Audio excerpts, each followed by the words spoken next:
Welcome to Supernatural Circumstances, the podcast where we take you down the rabbit hole into the fantastic world of the strange, the paranormal, and the unknown. I'm Morgan Knudsen.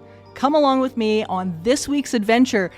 Guys, this episode is a little bit late, and I am apologizing for that, but I was in the hospital, so it is, it's here now. So, thankfully, recovering well, and we've got great stuff to get on with. Here it is, November, and kicking into November, we are talking about true crime today, going back to our roots, and so a shout out back to Mike Brown, of course. And I'm really excited about this particular episode because many of you guys that have followed me for a long time know that I spent a number of seasons filming a show called Paranormal 911, and it was probably one of the most fascinating experiences that I've had in terms of shooting a show. It's probably one of my favorites to film because we got to talk to first responders and law enforcement about cases that they simply could not explain, and because it comes across their desk too.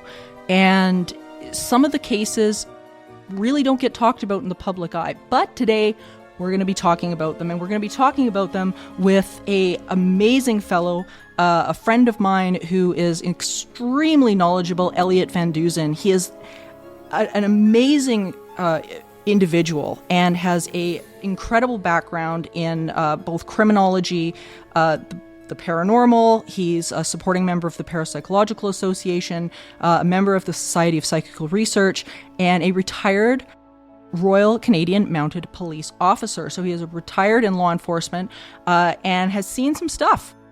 He's seen some stuff. So he is the perfect person to have this conversation and interview with. And I think it's just going to be really fascinating to see just where the line between paranormal and criminology blur. So let's get this started. Elliot, so glad that you are here for Supernatural Circumstances. It's been too long because I've been meaning to get you on here since the inception of the show, and it hasn't happened. So welcome to the show. Oh, thank you very much. I'm very happy to be here. Oh, I'm so glad that you could come because your expertise is very different than many of the other people that we've got on, because you've got this incredible background in law enforcement, which I kind of dealt with when I was filming shows like Paranormal 911 and stuff like that. And it's really interesting to me, and I think it's going to be of interest to everybody else too. So let people know about you. What's your background? Because you've got a lot going on. I do, yes. My background. So for a real career, I did 15 years with the Royal Canadian Mounted Police. I spent 9 of those 15 years doing major crime investigation, which consisted of homicide, which is what I always wanted to do. So a lot of people ask me how I got involved in the paranormal, and I always credit unsolved mysteries, because I knew not only did I want to be a police officer, but I also wanted to be a homicide detective. And of course, Unsolved Mysteries had those really cool cold cases. And then, of course, they'd always throw in a ghost story or a UFO story, which I thought was interesting. And then fast forward to 1997, I came across the television show The X-Files, which had been on since 1993. But I hadn't seen it, and I thought it was really cool that you had 2 law enforcement officers investigating claims of the supernatural. So that's how I ended up starting my nonprofit organization. And I've been researching and investigating this now for 28 years.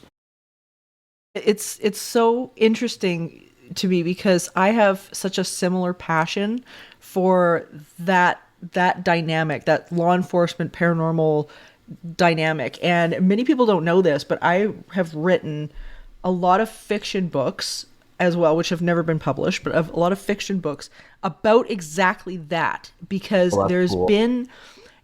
There is such a tie-in, and there's such a crossover to the point where, and I had this discussion a couple of years ago with a friend of mine in LA, is that many of these police departments now have an occult crimes unit to start addressing this stuff. Have you heard about that at all?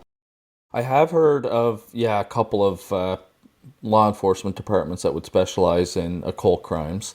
It was definitely popular, several years ago when you had the rise of Satanism and satanic kind of cults starting up, especially in British Columbia here in Canada.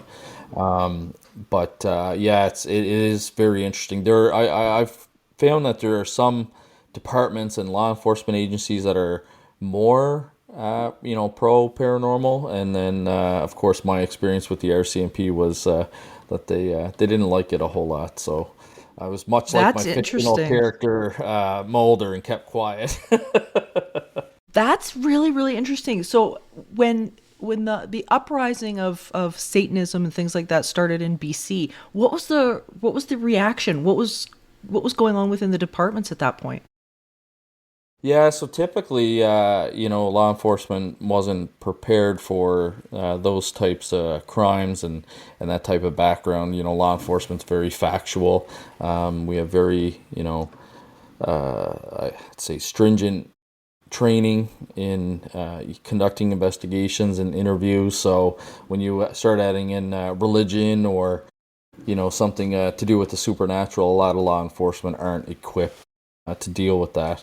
And I do find, even with mediums, I've done a lecture called Law Enforcement and the Paranormal. Certainly there are some really good mediums out there, and I've met some that are able to tell you some amazing details.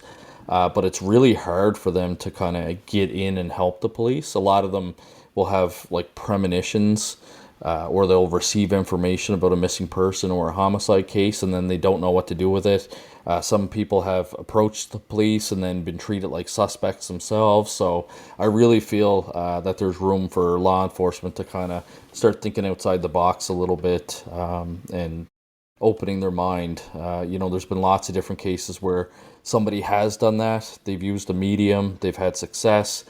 We've seen the government use remote viewers as well to help, Yeah. locate missing aircraft, missing people, missing items. So, I do think that there's some tools out there. They're unconventional, but I do think that there are some tools out there that law enforcement aren't open to using. I agree. And I think what's interesting was when I started to look into this a number of years back, what I found when some of these departments were kind of realizing that they could utilize some of this information, that there was a demand for them, at least in the US. I don't know about Canada, but at least in the US, there was a demand for these specialized investigators to come in and be like, okay, help us out here. Like if we've got a crime, like say, for example, in New York, say it's having to do with, I know one of the bigger religions there is Santeria. There was a lot of sort of occult crimes going on that either mirrored that or that had that involvement. And of course, they don't know what to do, and nor can they break into communities that way either. If you're not part of that clique, then I can imagine it's really, really difficult to try to step in and say, oh yeah, okay, we're the popo coming in to talk to you about your religion. I mean, that doesn't go over well if you've got something that's very, that's maybe been oppressed in the past. And now all of a sudden you've got these people Sure. trying to come in and investigate. Yeah. Yeah, absolutely. It's almost similar to drug enforcement. You can't really get in the world unless you find an in there. Whether it's through a local source or informant or some sort of avenue to kind of get you in there. And it's the same with those types of investigations or even investigations involving cults. Yeah. Oh, I can imagine. It's funny. My my big chosen sister in in Alabama, one of her relatives, and I want to say it was either a cousin or an aunt, ended up as part of the Branch Davidians at one point, and she remembers going to the compound, and this was like maybe a week or two before Janet Reno let everything just go full blast on these guys. But needless to say, the relative didn't walk out. But it was one of those things where it's like, okay, now like what? Now what do we do with this mess if you can't get into it. But the one thing that I noticed with Paranormal 911 when I was interviewing people and filming that show, which was so rewarding, and I was so choked when they pulled that show off the air because it was such a great example of what we're talking about. The amount of officers, and whether it be police or fire department, whatever, first responders that would come and talk about their story. There are so many people in that genre that have a story. Did you find that also? Yeah, for sure. That's how I ended up writing my second book. So when I wrote my first book, it was about an investigation I had done at Exeter, Rhode Island, in a private residence. And then after that, my mother encouraged me to write another book. And I told her, I said, well, these types of cases don't come along every day, so I'm not really sure what I'd write about. But I started reaching out to people I worked with in law enforcement, sheriffs, security officers, military, and next thing I know, they were sharing a bunch of different stories with me, ghost stories, UFO stories, a couple cryptid stories, which I thought was really interesting. Before I knew it, I had about 50 different stories from law enforcement, so I put out my second book, Supernatural Encounters, True Paranormal Accounts from Law Enforcement. And then after that, I was doing podcasts and having more law enforcement contact me. And I ended up collecting about another 50 stories. I always get credited with that in the field of parapsychology because a lot of people will ask me how I managed to get them to talk to me. And I really don't have an answer. I don't know if it was because I was law enforcement as well and they knew I had an interest in the paranormal, so they felt comfortable talking to me. But I always think that it's really neat because I had collected over 100 stories that you might not necessarily have heard of if they hadn't have come forward and been willing to have their story published. Same with Paranormal 911. I believe I actually saw an episode when I was doing some research for my book. I believe it had to do with a haunted ambulance. And I thought that episode was done really, really well. And a lot of trauma happens in the back of an ambulance, so for it to be haunted makes sense to me. And I thought that was really cool because, again, Paranormal 911 would have been capturing stories you might not necessarily have ever heard. That's what I loved about that show, and it was so unique, like what you were saying about people having that safe space to kind of come forward and talk. And it was hard, I know, for the producers to get stories. But when Like people that. did come forward, oh yeah, like, and I mean, but when people did come forward, they were grateful for that opportunity, I think, to be able to just air that, because it's something, like you were saying, that you end up hanging on to because of stigma, and all of those types of things. And I even found years ago I was doing a sort of a traveling classroom. We had a limousine, and we were doing a traveling classroom, and we'd take people to these different spots, and then I would teach parapsychology at all these different places. And we got so many doctors and nurses, were one huge group that we got a lot of. And then first responders was the second. We got so many Mm. people that wanted to be there, wanted to just talk about it. So, and I mean, obviously have collected, I don't even know how many stories at this point, because I mean, there's your own and then there's everybody else's.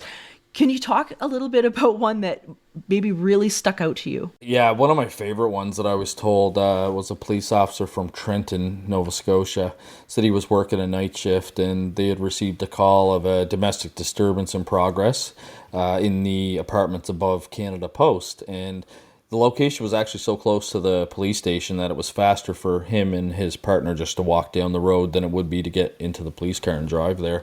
So they just left the office, walked down the road, met the janitor. Janitor brought them upstairs to where the apartments were, opened the door up. They went in and there was absolutely nothing in there, not a stitch of furniture, nobody.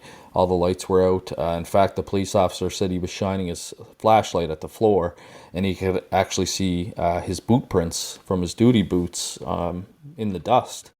So they went out and they broke it to the janitor, and of course he's freaking out, thinking that they think he's a liar or that he's, crazy. And he said, well, they must have went out through the fire escape, because I'm telling you, I heard the smashing and the screaming and the noise. So they went and checked, but the window was actually painted shut, so you couldn't Wow. open it. So they did end up going up on the roof and checking. There was nobody there. They said that they went back to the detachment and wrote the report up that night.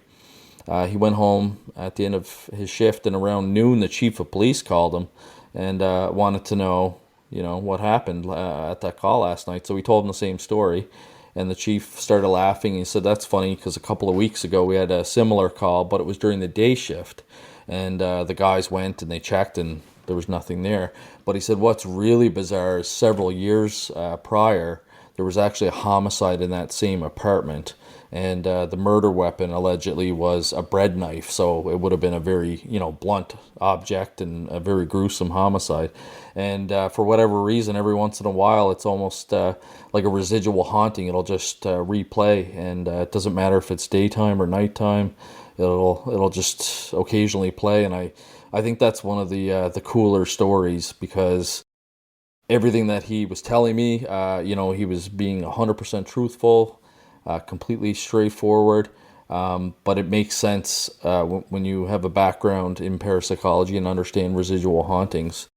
That would be a prime event that would create one, and I thought that was just so cool.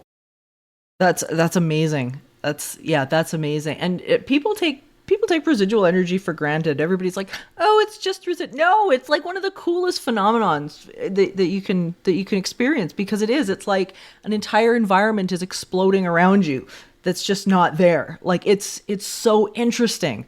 Yeah, it is, and almost lucky to view it, because like in this case, it would be so hard to investigate. Like I tell people, you'd almost have to live there 24/7, 365, because you don't know when it's going to happen. So if you are lucky enough to experience it, it's quite special, I think. Absolutely.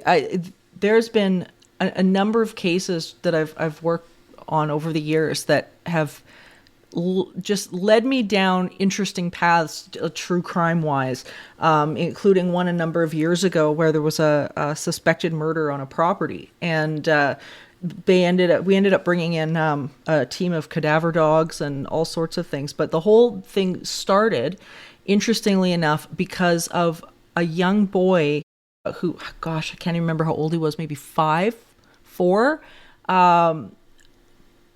talking to this girl who had I can't remember her name at this point, but she had this unique name, and when we began to Google this name, it was actually the name of this missing person, and that came up, and we thought, that's really interesting. And when the photos were put in front of him, like, "Do you recognize any of these people?" picked her out without any problem.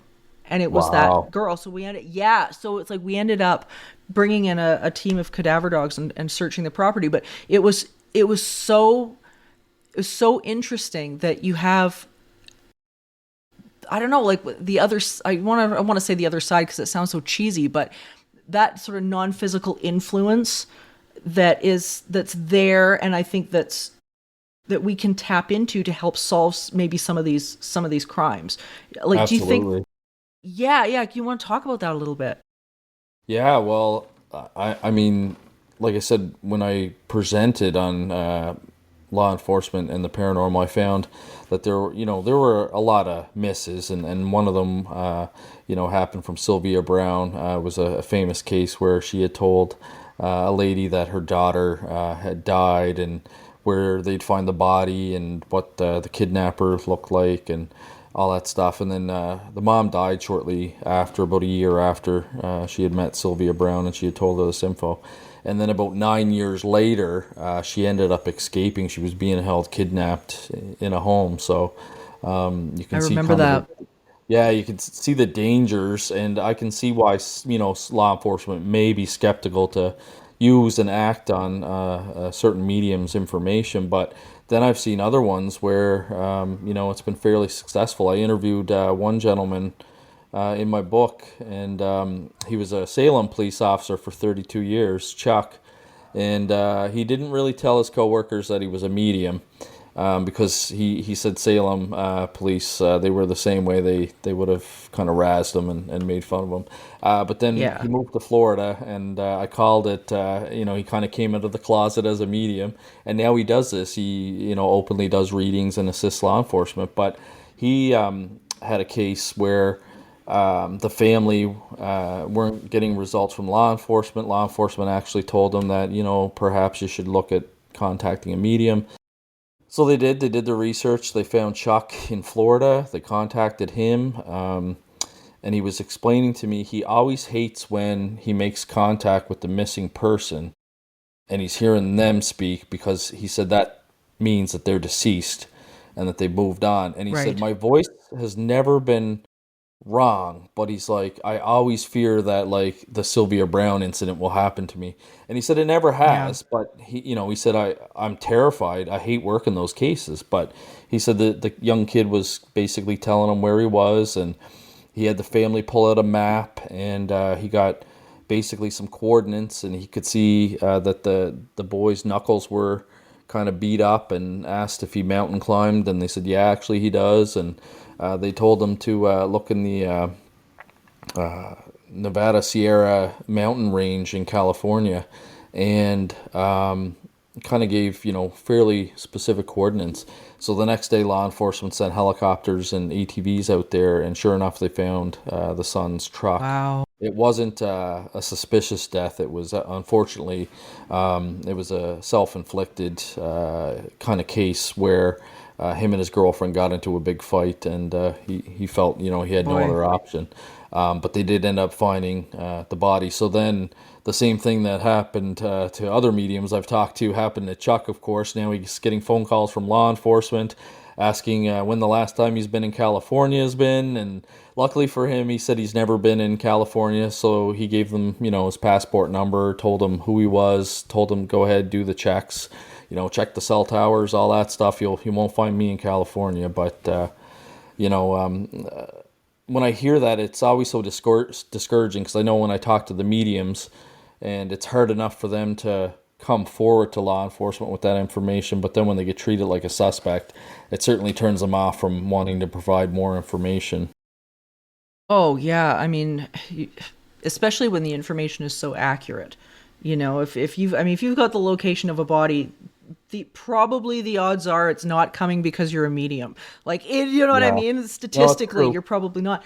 Yeah, and I think, yeah, I mean, I can't imagine it, because there's so many people, that brave the work. And Sylvia Brown, speaking of, yeah, I mean, I've always had a bit of a beef with her. I mean, rest in peace, Sylvia, but I've always had issues with her coming forward with various bits of information. I mean, she was caught hot reading so many times. Yeah, yeah. I She's actually charged with and fraud, down the road, not for that's the right. mediumship stuff, but for trading.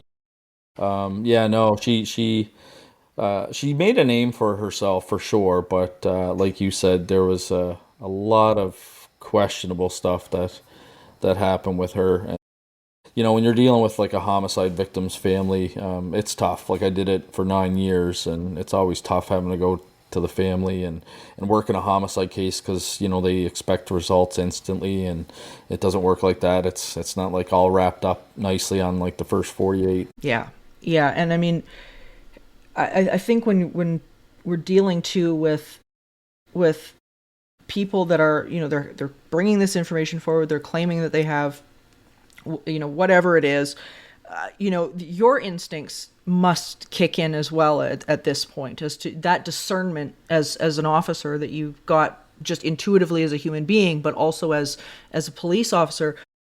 Your instincts must be going haywire when these types of cases come up. What types of I want to phrase this properly. What types of instinct and discernment have you drawn from being a police officer into being a paranormal researcher? Because there really is a very close tie there, I think. Yeah, for sure. I always say I'm not psychic. I always say I'm as psychic as, a two by four. But I do have I do have intuition. I'm sure if I like sat down and, practiced and did the things you're supposed to do, I'd probably open up a bit more. But certainly in law enforcement, I'd listen to my intuition all the time, and it would always pay off. I'd always end up on a big case, or solving a case, and things would just work out. And then for whatever reason, I'd come home and I wouldn't listen to it at home. Like whether it was, oh, you shouldn't take that way, and then I take that way, and there's a big accident, you're tied up for hours, Right. or like, or you should move that before Meadow breaks it, and then next thing you know, she hits the desk and something falls off and it breaks, and like just stuff like that. And I wasn't listening to it, and then finally I'm like, I gotta just start listening to it. So now when I have that gut feeling, I listen to it, and things have been going like a lot smoother. But certainly, I think law enforcement, they all have that. We used to call it our spidey senses, but when your spidey senses started tingling, you knew that something was going on, and you'd start digging a little bit deeper. And I think a lot of law enforcement have that. And then, coming into the paranormal, certainly I bring a lot of those skill sets over as well. We had one case where items were materializing, or what the client said were materializing in the home, but they were very symmetrical. And it wasn't anything like you would see in a haunting or a poltergeist case. Like usually it's very disorganized and objects move with unusual trajectory. But this here, like there was actually CDs lined up perfectly. So the first thing I was thinking was, this could be a fraud or a hoax. And not necessarily by the Sure. homeowners, but possibly by their friends, because how this all started is they had a dinner party, and then people were going in the house to use the washroom and get a drink, and they would find these items piled up there. But then when they were making note of it happening after their friends were gone, and it was just them, and then sometimes it would just be the wife, and sometimes it would just be the husband, it kind of put the hoax and the fraud on the side. But certainly that was my first instinctual thing, just because of my experience in law enforcement. I was thinking this is a little bit too good to be true, and then my knowledge of the paranormal as well. Those items didn't make sense the way that they were being laid out. We didn't have, in that case, we didn't have any proof beyond reasonable doubt that the house was haunted, but it was the first time I met my medium, Jody, and we actually asked her to join our team after that case, because she had a lot of like very significant hits. So when she first showed up, she felt like she was taking a heart attack, and the homeowners thought that it was the gentleman's dad that was haunting the home, and he had died of a heart attack in 1991 in Dominican while he was on vacation. And we always do a blind protocol with Jody, so I don't tell her anything. I just say, "Are you available this date? Meet me here, and then I'll bring you Yep. to the house." And so then the second thing that happened is she felt that male energy, and when she was in the shed, she felt that there was an item in the shed that belonged to this male energy that she was communicating with. So she went over and she picked up a tape measure, and then I went over to the homeowner and I said, "Does this tape measure mean anything to you?" And he said, "Yeah, that was my dad's, who they thought was haunting the house." So I thought, oh, okay, that's interesting. She came in the house and she was having trouble standing on her left leg. She said it was almost like when you stand up in a canoe in a lake. It was very wobbly. So I went to the homeowner, asked him that, if that meant anything to him. And he said, yeah, but, my mom just died in January. Before she died, she had to have her leg amputated. Come to think of it, all this activity started happening in the house after mom died. So I'm like, okay, this is interesting. Then they said the last big hit that she had was, they said about a week before we showed up, they were playing cards, and a card went missing. It was the seven of spades. So I said, oh, okay. So I gave Jody the deck of cards. I didn't tell her anything. I said, just tell me what you sense about it. And she sensed the six and the eighth of spades, which in parapsychology would be considered psi missing, where, a medium doesn't Right. make a direct hit, but they still make a hit that is significant. So in this case, out of 52 cards, all the different suits, she ended up picking the two outline cards of the missing card. And I thought that was absolutely amazing. And so when she Very sat down interesting. and talked to the spirit to see what was happening, he said basically that in 91, when he died, he felt like his life got cut short. He wanted to stay around, watch his kids grow up, and watch over his wife. And then in January, when his wife died, he showed Jody that he snapped his fingers. He said she was just gone like that. So she obviously must have made the decision to move on. And he was scared to move on because he didn't know if he could stay back and check on his kids, because the homeowner's brother, I think, had cancer at the time. So anyway, Jody explained to him, no, you can still keep an eye on your family and stuff, and ask the family, if they want him to stick around, and the wife said, no, he's got to go. He's freaking me out. He's got to go. And then the gentleman had a tear in his eye, and he said, yeah, I love you too, Dad, but you're freaking my wife out. You got to go. And he said he was going to do one more prank before he left, and then we concluded the investigation that night. A couple months later, my wife and I stopped by his house to see how they were doing. They said they didn't have anything else happen since we went there, but they said, we found that card. And I said, oh, you did? And this was in November of, I think, 2024, last year. They said, when we were doing our fall cleaning, we lifted up a blue bin, and sure enough, the missing card was underneath there, and it was the complete opposite end of the house where the card went missing. So I don't know if that was his last little trick on the family or what, but they ended up finding the card, and it was complete opposite end of the house where it went missing. That's remarkable. I love stories like that. It really brings to me the connection factor of what this is supposed to be like. I remember when I was shooting Paranormal 911, I had a case that stuck out to me just so greatly. And because after a while, I mean, you do enough of them and all of everything starts to blur together. And people say, do you remember such and such? No. Yeah. No.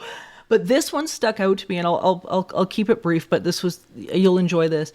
There was a call that was put into 911 from an older gentleman who said, I need an ambulance here. My wife's having a heart attack. And so, needless to say, they dispatch ambulance shows up. They're knocking on the door. Nobody answers the door. But when they try the handle, door opens. So the paramedics went in saying, hey, we're here. Where are you? They come around the corner, and the older gentleman is sitting in what looks like his chair, his grandpa chair, right? And he points up the steps like, hey, she's up there. And they're like, okay, we'll handle this. They go upstairs, and the wife's laying in bed, and she's in trouble, like really distressed, clearly in cardiac arrest. Not feeling well. They get her up, and they said, okay, your husband's downstairs. And she looks at them like they're out of their minds. And she reaches over to a pamphlet sitting on the dresser, and she's pointing to the pamphlet. So they help her out, and they take the pamphlet because obviously it's important to her. They come downstairs. Meanwhile, there was I believe it was either the fire department or a second ambulance, I can't remember which, had already arrived as well, and they were coming up the path to the house and met the old guy, and the old guy was just like, yeah, they're in there. They come out, get the wife sorted out. He'll look at the pamphlet. It's his obituary. I knew you were going to say that. When you said the wife was pointing, I said, oh my God, I was like, this is a really cool case, because not only did they see an apparition, but they obviously got a phone call from the dead too. They sure did. And it was him. There was no question it was him, but yet he was there to make sure that she ended up getting that help. And they said if he hadn't have been there and he hadn't have called, she would have been gone. Yeah. And he had died not long prior to that. It was like a week or two prior to that all going on. So it's amazing. It's really cool. Amazing. That's cool. I'll have to try and find that one. It's good. It's in the first season. I'm pretty sure it's in the first season of Paranormal 911. But I will never forget that case ever. But the one thing I wanted to talk to you about too is I wanted to talk a little bit about this sort of, I guess, new phenomenon, not a new phenomenon, but it's new phenomenon, I think, for the general public, which ties into, I think, what we're talking about, which is the missing 411 and some of the missing people. And I'm finding, as I'm watching, like David Paulides do these incredible documentaries about this, what I'm finding really interesting is that now I think some of these cases are forcing law enforcement to look at this subject matter differently. And I could be wrong about that. And just so the audience knows what we're talking about, there's an incredible fellow who makes documentaries named David Paulides. And the documentaries are called Missing 411. And they are people who have gone missing and sometimes come back with bizarre circumstances, like really, really strange circumstances. But like, I don't know, what do you think about that? It seems to me that these cases are begging to be looked at in a new way. It's funny you just mentioned that because literally I think it was yesterday. My member in New Brunswick, he lives along the New Brunswick Maine border, was just telling me about the film documentary maker, and said that his area is actually very high for missing people. Now obviously he's also in a corridor for human trafficking. That was big right before I retired, putting the push on human trafficking. Certainly, Amherst, Moncton is a corridor because they'll get them out of Nova Scotia and the mainland, and get them off to Ontario down to the U.S. So very interesting. I know Paul, my investigator in New Brunswick, wants to start kind of digging into some of those missing people down there, which is good because we don't normally get any active cases in New Brunswick for some reason, even though we cover Atlantic Canada. It always seems to be Nova Scotia that we get contacted in, but so that'll be great. Yeah, he's going to do some digging on that and, see what he can come up with. I'd be interested, to see if law enforcement would open their mind to different investigative techniques for that because missing individuals and human trafficking are certainly a priority for law enforcement these days. Well, and two, what fascinated me about this going on, because of course the idea of human trafficking is now in the forefront of the media where it wasn't even a few years ago. I think it's really made a push. But now we're also getting these cases that are tied to areas like, for example, the Alaskan Triangle or the triangles in America. There's a few there. And what I'm curious to see, and maybe you might have some insight on this, is at what point do people have to start realizing there's no explanation for some of these cases? And I highly recommend everybody listening to go and check out the Missing 411 documentaries, because there's a number of them. Because some of them are so utterly bizarre, having people not only going missing, but returning in a place that they shouldn't be. Do you think there's a point at which law enforcement would turn around and go, okay, we have to deal with this differently? Or are they just going to sweep it under the rug and move on and say it's unexplained? I think it would take some time for them to pay attention to it for sure. They're certainly not, a progressive occupation, I guess, to word it properly. I find they're really rooted in their ways. They don't like change a lot. So, I think it would take some time to investigate it. But I do find it interesting with the ones that are returning. I'll have to check out his documentary and see kind of what things they're saying, because back in the day, if you heard something like that, you'd think alien abduction. But perhaps something else is going on here, whether it's interdimensional, travel or something happening. I know even cryptozoology now are really looking and working with quantum physicists to look at different creatures that possibly could be interdimensional, and UFOs as well. Ufology is picking up on that, and I do find it interesting. Some UFO sightings, you'll see that it'll shoot up into the atmosphere. I saw one UFO in like 2004. And that's what it did. It shot up into the sky. But then you'll see other videos where it just disappears. It's just gone. So what is it doing? Is it going through some sort of dimension, or what's happening? So I think it'll be interesting. I'll have to check out those documentaries, though. I know my investigator wants to start looking into the ones in New Brunswick. So he's got my support. Oh man, you have to. You have to. So I mean, some of them are they're so strange. And I mean, we see past cases where there's been law enforcement involved. Like there's law enforcement in the Enfield haunting. There was law enforcement in I can't remember if there was in the Perrin haunting. Yeah, Travis Walton is another one. Yeah. Yeah. I mean, we can sort of see these like drifting in and out of the police trying to get a handle on what they are. And I'll tell you a brief one from I think it was Missing 411 Hunters.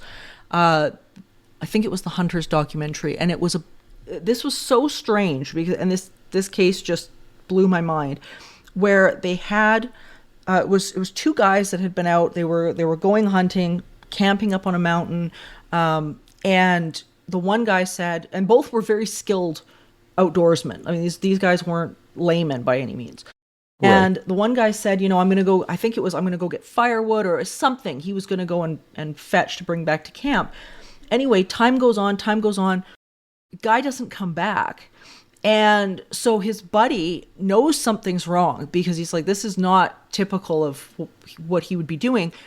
Goes out to find him and can't find this guy anywhere. Footprints just quit. Like it's almost like somebody just plucked him up and he was gone. Anyway, I can't remember the time that he was missing, but it was lengthy. He ended up showing up way, way on the other side of this mountain. And it was a somebody who lived in the hills, like had a ranch or a farm out there, that actually ended up finding him. He was alive. But there was no explanation as to how he got from the one area of camp to the other area. And it's like how do police even deal with something like that? It's just, I don't know. I mean, yeah, like very similar to like the Travis Walton case, where when he was missing for so long, they started treating it like a homicide investigation, and then of course he showed up, and they thought something happened to him, and then something did happen to him, but it wasn't the story that they were thinking was going to be told to them, and then they ended up making them take the polygraph, and it. A lot of that and a lot of what we just talked about actually reminds me of the two missing kids here in Nova Scotia, Jack and Lily, that are still missing because, they found a boot print towards the end of the driveway. They found a little bit of the ripped blanket. Other than that, absolutely no trace of them. There's been some info about whether or not a vehicle may have been seen in the area and stopped by their driveway, but I've seen different information about that. Only law enforcement would have, the true answer there. But it makes you wonder, is that a case where these two just disappeared, like other people just gone because literally the tracks stop? They had the dogs out there, cadaver dogs out there, FLIR technology, helicopters, search and rescue. We drove by it actually because it was, as a former major crime investigator, it was nagging me, and we were on the way back from an event in Halifax, and I took the exit. My wife said, "Where are we going?" I said, I got to drive by this crime scene. I said, it's driving me nuts.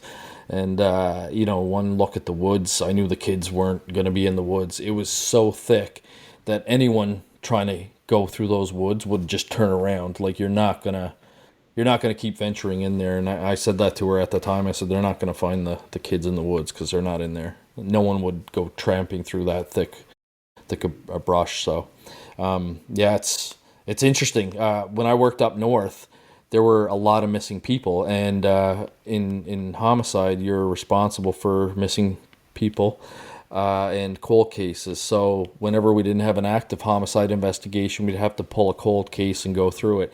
And for some of the missing people, you could assume what happened. I remember reading one case. It said that there were snowmobile tracks heading out to the lake, and then all of a sudden there were snowmobile tracks that went into open water and, gone. So you can kind of piece together what happened there, unfortunately.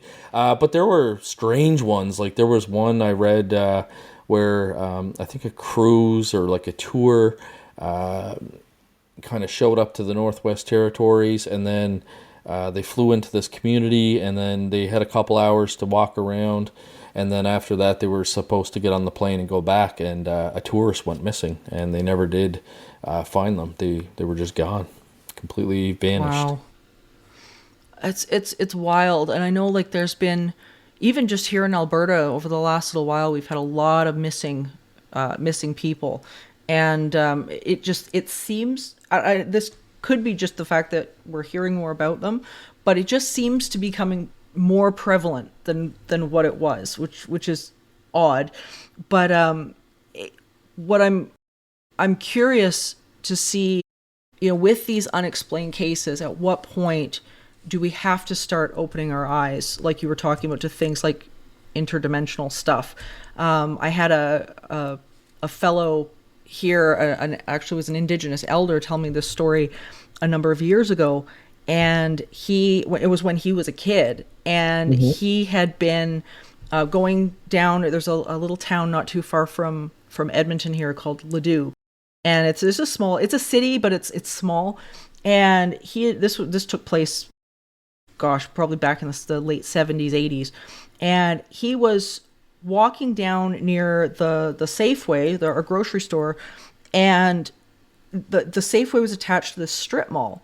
And he said he had the weirdest feeling of like almost sort of a sensation he described like almost like blacking out with this flash of light in front of him. And he woke up in the mall. The mall had been shut down. It was like the middle of the night. There was no way for him to get in there. The security alarm had gone off because it had sent somebody in the mall. Right. And police showed up and they were like, "You broke in." And he said, "No, I didn't." He's like, I don't know how I got in here. And they're like, "Yeah, okay, buddy. Where have you been tonight?" With good reason. And they said, "Yeah, well, we're going to play the security footage back. Yeah, we'll see how you got in here." And he said, "No, please play the security footage back. I don't know what the hell happened." The officers get a hold of the footage. They play it back at the cop car. Their faces go ghost white. They uncuff him and said, "You're free to go. We don't understand what happened." And they saw it on camera, this guy disappearing from one spot and appearing into the shopping center. Wow. Oh man, like, I would what love is to see that? Yeah. Right? Like, what is that? And he said, even to this day, he said, "I do not have an explanation for what the hell happened." But he said, it's like I walked into some sort of a portal, just boom. If they hadn't seen the video, they probably would have arrested him. You know what I mean? Like they probably would have thought that, oh, he was hiding in a store, or he was hiding in the washroom, and we caught him. And yeah, no, for sure. Like that's he's so lucky.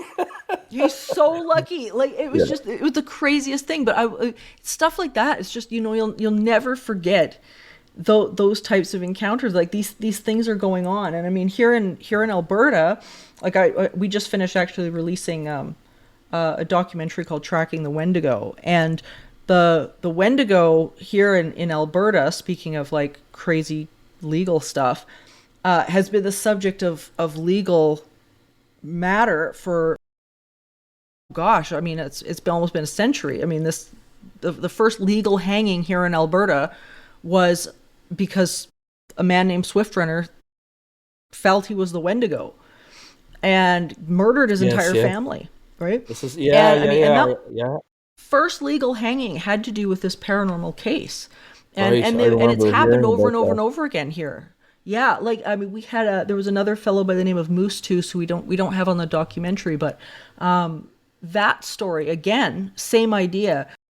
He ended up being murdered by his family because he went Wendigo. I mean, there was no other way to describe what was going on.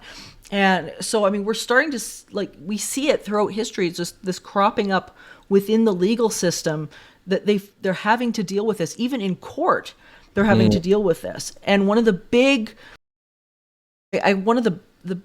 problem areas that have gone on here, at least on the West Coast for a really long time, is at what point do these people just become correct? It's like, okay, this guy's been killed in this horrible manner, but at the same time, there's all of these weird factors, including an autopsy that was done on one of the people who was apparently going Wendigo. When they did the autopsy, his heart was actually encased in ice, and It's like, what? Yeah, like that's. First of all, that's not possible. And second of all, what the hell is going on when you've got something that's appearing to most people out of folklore, and it's like, but it's not folklore. Here's something that's physically tangible that we don't understand, can't explain. Like it's fascinating to me. It's interesting. I have a statement recorded somewhere. So after my third book had come out, I only had one other call after that. It was from a female RCMP officer, and I can't remember at this time if she was from Alberta. It was definitely the prairie, so it was either Manitoba, Saskatchewan, or Alberta. And she was telling me she was on a night shift and she had come across what she thought was a sick looking kind of deer or a moose. But she said as she approached it, it had like different animal parts. And she said Wow. like it wasn't like a deer, like it wasn't like a mangled deer that got hit by a transfer truck or anything like that. So she goes back to the detachment. She talks to the clerk who's Aboriginal, and she said, "Oh, do you think you could like describe it? And I'll call my brother in, and he can, he can draw it or whatever." And so they did, and he was drawing it as she was describing it. And then when they looked at it, the two Aboriginal people, of course, said, "Well, that what you're describing is a Wendigo." So, Wow. and she said it certainly wasn't like a sick deer or a moose or anything like that. She said it had different animal parts and it looked very distinct. So, and she was a female RCMP officer that saw it. So I wouldn't be surprised if people out there are seeing it, because certainly there's credible witnesses coming forward and reporting it. So, where do they go? Absolutely. Where do And they go though? Like it makes you wonder, eh? Like, is it interdimensional? Like, well, I know the account that I talk about in the documentary. Myself and a few other friends, we'd been out actually researching Dogman. We weren't oh looking yeah. for anything like this, but we had been out because there's a pack of dogmen where we were going, and it was great. And we've developed sort of a relationship with them, and we didn't find them at all when we went. We ended up seeing what I can only describe as this bright white light, like a spotlight, that showed up out of nowhere near this indigenous burial ground, and something walked through it. And we have no idea what the hell it was. It was the strangest looking thing I've ever seen in my life. It was all backlit because we had this bright light behind it. And that's what I told Jason, who did the documentary. I said a Wendigo is probably the closest description I can give you for what this was. It was this sort of it had a wedge shaped head, very low set between its shoulders, bipedal, spindly looking, like too spindly to even be standing up. Like it shouldn't have even, and it stood there for the longest time, kind of looking at us. And then it just turned around and went, and the light disappeared, and it disappeared, and it was gone. And it was like, I have no explanation for what the hell that was, other than I'm like, I will go with Wendigo. I don't know what else to call it, but there's just all of Wow. these insane factors now that, as I think science rolls along with what they're discovering and what people are seeing, that I mean, I think at some point law enforcement is going to be forced to catch up to what's going on, because now it's becoming a lot more mainstream. I don't know. What do you think about that? Yeah, I think like you said, the more it's brought to the forefront, it's the same as like human trafficking, for example. Back in the day, you didn't really hear much about it. Now it's in the forefront. There's a lot of funding and training and investigative techniques that are spent now investigating those types of crimes. So yeah, I think the more it comes to the forefront, same as the UAP stuff with all the whistleblowers down in the Right. U.S. I know there's a push for some UFO disclosure starting to happen up here in Canada. We're always behind the U.S., it seems, with All the technology and time. movement and stuff. Yeah. But yeah, no, I mean, yeah, I think the more pressure that people put on it, and the more it comes out to the forefront, I think the better chance that we will have that they'll take it seriously. That's one of the reasons why I wanted to do the Halifax Paranormal Symposium 3 years ago. Is we don't have many conferences or symposiums in Canada. A lot of paracons happen down in the States, but I find that's more like your para entertainment crowd, as I call it. All the Yep. people that are on TV Absolutely. and stuff like that. But there's also academics are starting to realize too that they can't hold events that are so highly academic that your general population's not gonna, pay attention to it. I even had John Cruth come speak last year, and he's fantastic.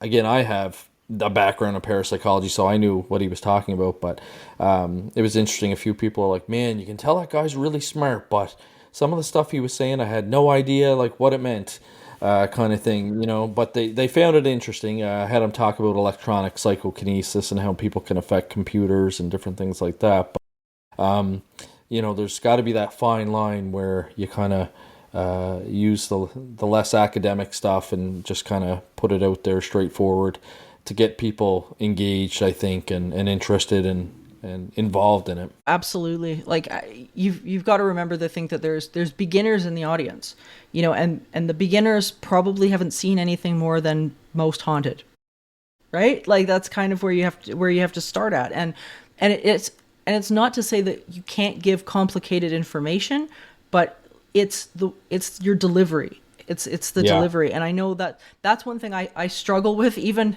when my blessed colleagues are speaking, when there's a I don't know, like any sort of academic get together, I struggle.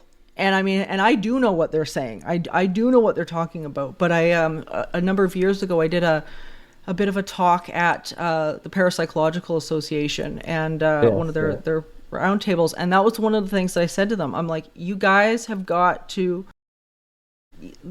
be able to deliver this information to a new audience. It's not the old boys club anymore. It's there's a new generation that's coming, and unless you can rope this generation in, the organization is not going to make it, because people need something more than just someone standing there reading a white paper. I won't even listen to somebody standing there reading a white paper. I mean, like, and as I say, like, I've been doing this for over 20 years, and I don't even do that. Like, give me the white paper, I'll go through it. Thanks so much. See you later. But it's like, it's tough, and I don't know. But anyway, this has been amazing. Thank you. I'm glad to sit down and chat with you. It's been a while, I think. I don't even remember when we had you on. Yeah, it's been a while. Way too long. I'm so glad we could do this, but tell everybody, where are they going for your books, because they have to get them, and talk about the symposium, because that's going to be coming up next year as well. Yeah, so Amazon is probably the easiest place. I know Walmart online carries it as well, and some other online bookstores, but Amazon is usually the fastest and the cheapest way. They're all available on there. And our symposium actually is taking place. I got to leave for Halifax tomorrow. We're driving up tomorrow in a rainstorm. Gonna do some trick-or-treating. And then, Saturday, November 1st at the Halifax Tower Hotel is going to be our third annual Paranormal Symposium. It'll be great. It's our best year so far. I think our first year we had 103 people. Our second year we had 99 people, and this year we're already over at least 125. Great. We can only fit 200. We added a couple of workshops this year. Laura Warren is going to do a group reading, and then we're going to do a ghost hunt at Alexander Keith's Brewery, downtown Halifax. Those both sold out, and I've already booked for next year, October 16th to the 18th, and it's going to be 2 full days next year, so I'm going to really push the envelope, get some more guest speakers. You and I will talk here in a couple weeks, and hopefully I can get you to Halifax. Somebody that fills out our survey every year asks for you, so they'll be happy this year to hear that we're talking. And I'm honored. I'm honored. Yeah, that it'll makes be me great. feel loved. I've heard back from a couple people. They're both great. I know you'll know them for sure. You'll know their names. So hopefully we can get this on the go. And I think it's going to be a really good crowd next year for sure. I think it will be too. And I encourage everybody, please go out, get his books. They're so interesting. The cases are so good, and you're just such a great wealth of knowledge and information for people. So, but that being said, we will be talking shortly. We will be talking soon. So, thank you so much, Elliot. This has been great. No problem. Thank you so much. Appreciate you having me on. That was such a fascinating subject, and it really brings home. It brings home a lot in terms of our I guess, societal norms going forward into, into what we consider taboo in society. Where is that line drawn, right? When certain professions can talk about it and other professions can't. And I was mentioning in the episode that there are actually units within the structure of law enforcement in the United States and in many places overseas now that have parapsychology units or occult crimes units that are designed to actually deal with this type of thing. And one of the reasons why is because many times they're involving cultures that are not local to the area. So, for example, we talked a little bit about it during the show. If you've got a culture that, all of a sudden has these officers maybe from another culture that are starting to ask questions, things get shut down pretty quickly. So you need somebody like a liaison that can come in and start to relate to some of maybe the people, the witnesses, trying to figure out what's going on. Because there is some crazy cases out there that, they just need that level of help. I think we've all heard some of those 911 call reels on places like TikTok and Instagram and things like that, where people are calling things in that are really unexplainable. I just actually was sent one recently, and I'll tell the story here briefly because it bears repeating. But it was a fellow who was driving down the highway near a sort of a backwoods type road, and he called 911 because he saw something standing on the side of the highway that he thought was injured. And as he was going along, he turned around to slow down, and he all of a sudden just starts screaming, "It's not human, it's not human, it's in the bed of my truck." And the 911 operator is trying to figure out what the heck to do. What's in your truck? He's like, "I don't know. It's banging on the hood." And you could hear it banging on the hood of his truck. So here you've got these cases that come up like that, and you almost wonder if it's going to take a new level of training at some point when this is recognized a little bit more, that maybe we just need a new level of training for first responders and 911 operators as we go forward and science opens up into this. So anyway, everybody, this was a really great start to the season. I'm looking forward to all of this, and we've got lots coming up for you going forward on the show. So thank you for joining me on this eerie expedition, dear listeners. And remember, there is no line between the natural and the supernatural. All is consciousness. Until next time, stay curious, friends. Supernatural Circumstances is a co-production of Entity Seeker, Paranormal Research and Teachings, and the 20th Plane. This podcast is a part of the Curious Cast podcast network. You can find out more about me, Morgan Knudsen, and book me for live appearances at entityseeker.ca. You can also email the show at supernaturalcircumstances.com.